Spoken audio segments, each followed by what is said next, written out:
K ഫോണിൽ സംസ്ഥാന സർക്കാരിന് തിരിച്ചടിയോ? പ്രതിപക്ഷം ഈ വിഷയത്തിൽ കടുപ്പിച്ച് രംഗത്തിറങ്ങിയിരിക്കുകയാണ്. ഹൈക്കോടതിയിൽ ഈ വിഷയത്തിൽ സർക്കാരിന് തിരിച്ചടി കിട്ടുമോ എന്നുള്ളതാണ് ഏവരും ഉറ്റുനോക്കുന്നത്. ഇതിനിടയിലാണ് സർക്കാർ ഓഫീസുകൾ കെ ഫോണിൽ നിന്ന് പിന്മാറുന്നു. സൗജന്യമായി കണക്ഷൻ നൽകിയില്ലെങ്കിൽ പദ്ധതിയിൽ തുടരാൻ താൽപര്യമില്ലെന്ന് പല സർക്കാർ സ്ഥാപനങ്ങളും അറിയിച്ചെന്നുള്ള റിപ്പോർട്ടുകളുമായി മാധ്യമങ്ങളും പുറത്തുവരുന്നത്. ഇത് സംബന്ധിച്ച് പ്രതികരിക്കാൻ തയ്യാറല്ലെന്നാണ് കേരള സംസ്ഥാന information technology infrastructure limited managing director പറഞ്ഞത് എന്നാണ് പ്രമുഖ മാധ്യമങ്ങൾ റിപ്പോർട്ട് ചെയ്യുന്നത്. കഴിഞ്ഞ വർഷം ജൂണിലാണ് കെ ഫോൺ പദ്ധതി ആരംഭിച്ചത്. 30,000 സർക്കാർ സ്ഥാപനങ്ങൾക്ക് കണക്ഷൻ നൽകുമെന്നാണ് അന്ന് അറിയിച്ചത്.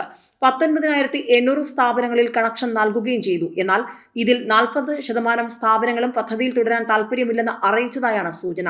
സൗജന്യമാണെങ്കിൽ മാത്രമേ തുടരുകയുള്ളൂ എന്നാണ് സർക്കാർ സ്ഥാപനങ്ങളുടെ പക്ഷം. പദ്ധതി തുടങ്ങി ആദ്യ 4 മാസം വരെ കെ ഫോൺ സേവനം സൗജന്യമായിരുന്നു. 5ാമത്തെ മാസം മുതൽ ബില്ല് വന്നു തുടങ്ങി. സർക്കാർ സ്ഥാപനങ്ങളിൽ BSNL ഉൾപ്പെടെയുള്ള കണക്ഷനുകൾ നേരത്തെയുണ്ട്.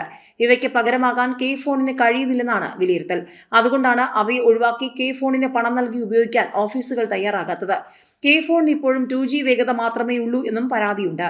കേരള ഇൻഫ്രാസ്ട്രക്ചർ ഇൻവെസ്റ്റ്മെന്റ് ഫണ്ട് ബോർഡാണ് ധനസഹായം നൽകുന്നത്. പക്ഷേ വാർഷിക പരിപാലനത്തിന് ഈ തുക മാത്രം മതിയാകില്ല. മാസവരി കൂടി കിട്ടിയാലേ പദ്ധതി നല്ല രീതിയിൽ മുന്നോട്ട് പോകൂ എന്നാണ് വിലയിരുത്തൽ. സർക്കാർ സ്ഥാപനങ്ങൾ കൂടി പിന്മാറിയാൽ കെ ഫോണിന്റെ ഭാവി അനിശ്ചിതത്വത്തിൽ ആകാനാണ് സാധ്യത.